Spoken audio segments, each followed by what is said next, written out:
જામનગરમાં વધુ એક છેતરપિંડીનો કિસ્સો સામે આવ્યો છે। તમિલનાડુના આર.કે. પુરમના વેપારી ભેરારામ માંગીલાલ ચૌધરીએ જામનગરના સાગર કારુભાઈ નંદાણી સામે 31.8 લાખની છેતરપિંડીની ફરિયાદ નોંધાવી છે।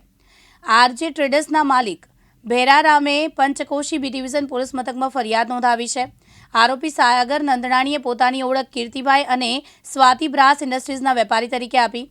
તેણે 7 જાન્યુઆરી 2014ના રોજ પ્રથમ ઓર્ડર આપ્યો અને બીજા દિવસે પેમેન્ટ કરી વિશ્વાસ કેળવ્યો। ત્યારબાદ 8 જૂન 2014ના રોજ તેમણે 2,805 કિલોગ્રામ કોપર અને 700 કિલોગ્રામ બ્રાસનો ઓર્ડર આપ્યો। 3,505 કિલોગ્રામ માલની કિંમત ₹31.8 લાખ હતી। આરોપીએ બીજા દિવસે પેમેન્ટ કરવાનું વચન આપ્યું। માલની ડિલિવરી બાદ આરોપીએ એક્સિડન્ટનું બહાનું બતાવ્યું। તેણે પોતાનો મોબાઈલ ફોન બીજાને આપી દીધો, પછી સ્વિચ ઓફ કરી દીધો। તમિલનાડુના વેપારી જામનગર આવ્યા અને તપાસ કરતા ટ્રાન્સપોર્ટ ઓફિસ સીસીટીવી ફૂટેજ રિક્ષામાં માલ લઈ જતો આરોપી દેખાયો। સ્થાનિક વેપારીની ઓળખ આપી સાગર નંદાણીયા તરીકે કરી। તેની સામે અગાઉ પણ જામનગરના વિવિધ પોલીસ મથકોમાં છેતરપિંડીના 2 ગુના નોંધાયેલા છે। પોલીસે આરોપી સામે ગુનો નોંધી, જ્યારે લોરેન્સ બિશ્નોઈ ગેંગના નામ ધમકીનું તરખટ રચવા અંગે પણ પોલીસ ફરિયાદ થઈ ચૂકી છે, જે આરોપી હાલ ભાગી છૂટ્યો હોવાથી પંચકોશી બી ડિવિઝનના પીઆઈ વિજય રાઠોડ અને તેમની ટીમ આરોપી સાગર નંદાણીને શોધી રહી છે।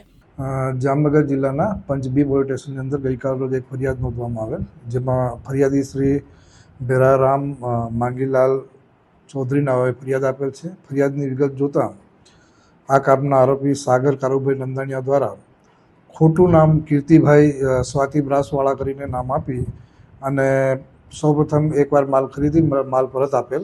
ત્યારબાદ બીજી વાર એમને 2800 કિલો જેટલું કોપર અને 700 કિલોગ્રામ બ્રાસ એમ 3500 કિલોગ્રામ માલ થઈ અને એવરેજ 31 લાખ જેટલાનો મુદ્દામ માલ લઈ અને પૈસા છેલ્લા ઓગસ્ટ 2024થી નહીં આપી અને એમની સાથે છેતરપિંડી કર્યાની હકીકત આવતા જે મુજબની ફરિયાદ દાખલ કરવામાં આવેલ છે અને હાલ પંચ બી પીઆઈ શ્રી એની તપાસ કરી રહેલ છે।